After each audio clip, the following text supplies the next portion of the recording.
cadeias DevOps. Voltando para a sua pergunta, o Trunk-Based Development. Cara, o que é Trunk-Based Development? Ao longo do tempo, a gente foi criando dentro da TI os silos dentro dos silos, né? Então, eu tenho o silo de infraestrutura, tenho o silo de arquitetura, tenho o silo de produção, tenho o silo de desenvolvimento. Aí, dentro do silo do desenvolvimento, eu tenho lá 5 desenvolvedores. E o cara fala assim, eu não posso ser afetado pelo que o outro desenvolvedor está fazendo. Então, o que eu faço? Eu crio o meu branch. O outro cria o branch dele. Por quê? Porque se eu vou desenvolver 2 meses de trabalho, meu trabalho não vai ser afetado por todo mundo que está sendo desenvolvido esses 2 meses. Só que, gente, o nosso foco, a nossa função dentro da TI, não é garantir o nosso conforto. É garantir a estabilidade da empresa. Quando você fica 2 meses isolado no seu pedaço de código, desenvolvendo num branch separado, e aí você vai colocar esse código para ser juntado, mergeado com 2 meses de desenvolvimentos de outros desenvolvedores, qual a chance desse merge ter um problema, ter um conflito, que o desenvolvedor que criou aquilo já foi embora da empresa, ele nem está lá mais para você perguntar, e você vai ter que decidir se o código é o seu ou é o dele. E vai para frente. Né? Mas aí, não feliz com isso, eles falaram assim, não são só os desenvolvedores que estão comigo que não podem me atrapalhar. O time de QA que está em homologação também não pode me atrapalhar. Então eu vou criar um branch para o time de QA e o que eu faço eu entrego lá. Se ele achar bug, eu corrijo lá para ele. Mas o meu projeto continua andando tranquilo. E aí esse monte de branch começou a gerar uma complexidade de administração da TI a ponto de que hoje você tem reuniões entre times para decidir o que pode ou não ir para a produção. Cara, não faz o menor sentido gastar esse dinheiro da empresa. Né? E o que é o Trunk-Based Development? Apaga esse monte de branch e todo mundo desenvolve na mesma linha. Pô, mas se o que eu estou fazendo aqui às 10 da manhã, o cara lá foi mexer e atrapalhou o que eu estou fazendo. Ótimo. É melhor você ser atrapalhado no primeiro dia de projeto, às 10 da manhã, do que na hora de entrar no último estágio de homologação e que todos os testes que você fez anteriormente não vão servir para nada. Porque o código da homologação é diferente do código que está no dev.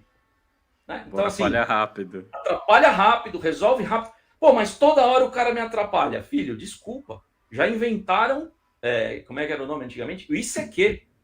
Você pode mandar uma mensagem de ICQ para o seu amigo falando assim, estamos mexendo no mesmo código. Vamos combinar para não se atrapalhar? Né? Brincadeira de ICQ, porque assim, não tem nenhuma tecnologia muito nova nisso. Então, para vocês terem uma ideia do que é o uso de da escala de uso do Trunk-Based Development, a Google tem um único trunk com todos os produtos.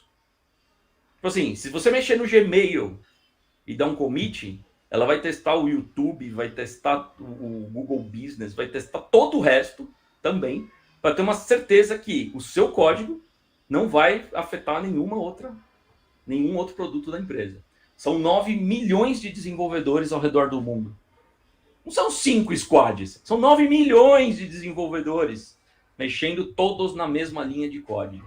É impressionante o grau de adoção de Trunk-Based Development do Google.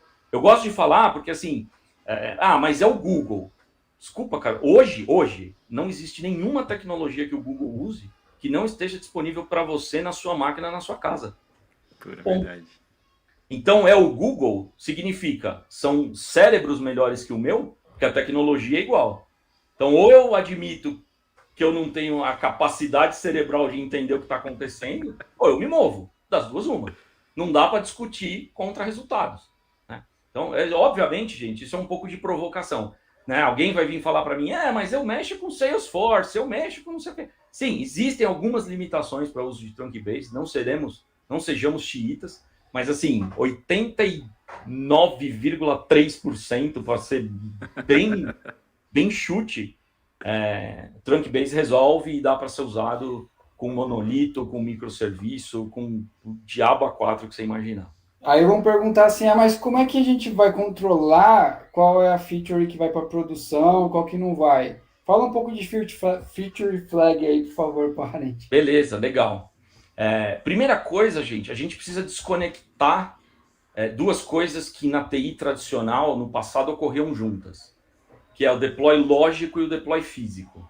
Tá? Então, assim, existe uma coisa que é o deploy físico, que é pega binário, pega código, compila, gera binário. Pega esse binário, vai lá e implementa em produção. Existe o deploy lógico, que é quando a minha funcionalidade vai para a produção. Então, uma das coisas, quando você vai usar o Trunkbase, você tem que usar obrigatoriamente, né? Eu diria obrigatoriamente. Você tem que usar feature flag, que é o quê? Você ser capaz de mandar coisas para produção desligadas. Coisas que não, elas estão fisicamente em produção, mas elas estão desligadas. Isso significa o seguinte: eu estou fazendo meu código aqui no Trunk, 10 da manhã. Comitei 10 da manhã. Não terminei, tá? Não terminei. Botei lá if, deixei o espaço em branco, else, o espaço em branco, dei commit e fui tomar café. O cara do meu lado terminou o que ele tinha que fazer e deu commit. Isso foi, meu if foi para produção. Né? Então, o que a gente tem que botar na cabeça é o seguinte: desenvolvedor, a partir do momento que você dá commit, o código não é mais seu, é da empresa. Você não tem mais domínio sobre o que vai acontecer com esse código. Né? Terminou, e aí, o que acontece? Foi para frente. Foi para frente. E aí, por exemplo, eu e o Fanta, nós estamos mexendo no mesmo módulo, ele fazendo uma coisa ou outra. Como é que faz pro que é dele ir e o que é meu não? Feature toggle, feature flag. Né? Às vezes se chama de feature flag, às vezes se chama de feature toggle. Vamos chamar de chave de liga e desliga para ficar bom para todo mundo. Né? Que é o quê? A funcionalidade dele vai para a produção e ele liga e desliga ela independente da minha. Mas a minha foi junto com a dele. Só que a dele está ligada, a minha está desligada. Né? E a tecnologia para uso disso foi desenvolvida pela NASA na Lua. Chama if, then else. Você não precisa mais do que if, then else para resolver isso, gente. Entendeu? Não é nada do outro mundo, não é? Você não precisa ter um PhD para usar. É if, then else. Obviamente, né, para os desenvolvedores, arquitetos que estão aqui, existem design patterns que você pode utilizar que vão deixar o seu código mais limpo para usar feature toggle. Então, né, você pode usar, por exemplo, olha, a gente fazia o cadastro do cliente na TB cliente e a partir de um dado momento nós vamos fazer o cadastro do cliente na TB CLI. Porque mudou, porque tem outros sistemas, não importa o motivo. Né? Pô, você vai lá na sua camada de acesso a dados, implementa um factory, né? O seu factory vai olhar, flag ligada, usa a classe que grava numa tabela. Factory desligada, usa outra classe que tem a mesma interface, mas que grava em outra tabela. Então, existem formas bonitas de implementar isso, mas lá na raiz do negócio, cara, se está desligado, se comporta de um jeito, se não, se comporta de outro.